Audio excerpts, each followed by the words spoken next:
ક્યારે એવું થયું કે કોઈક તમને પસંદ કરે છે, તમારી સાથે એને શાંતિ મળે છે, તમારી કંપનીમાં એ ઘર જેવી હળવાશ અનુભવે છે, એ હસે છે, નજીક આવે છે, ભાવનાત્મક લાગણીઓ બતાવે છે, પણ જેવી કાલની વાત થાય, ફ્યુચરની વાત થાય ત્યારે નજર ઝુકાવી દે છે.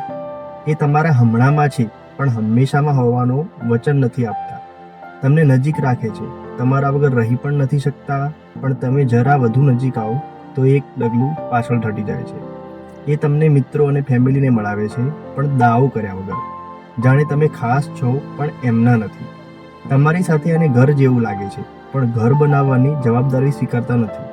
એ તમને ના નથી પાડતા, પણ હા પણ નથી પાડતા, અને તમે ઊભા રહો છો પૂર્ણ લાગણીઓ અને અપૂર્ણ કમિટમેન્ટ વચ્ચે, જ્યાં પ્રેમ છે પણ સાથેનો વિશ્વાસ નથી. તો અહીંયા અટેચમેન્ટને થોડું કંટ્રોલ કરી દેજો, કારણ કે તેઓ હજુ થોડા કન્ફ્યુઝડ છે. તેઓ એટલા ઇમોશનલી ઇન્ટેલિજન્ટ નથી કે તેઓ એમની લાગણીઓને સમજી શકે. એવું નથી કે એ તમને લટકાવી રહ્યા છે, અહીંયા ફક્ત એટલું છે કે તેઓ તમને લઈને નિર્ણય નથી લઈ શકતા. જો એ વ્યક્તિ તમારા માટે મહત્વનું છે તો થોડો સમય રાહ જોઈ લેજો, જ્યાં સુધી એ શ્યોર ના થઈ જાય, એમને ક્લેરિટી ના મળી જાય. કારણ કે એક સમય કદાચ પ્રેમ વગર ચાલી શકે, પણ ક્લેરિટી વગર નહીં.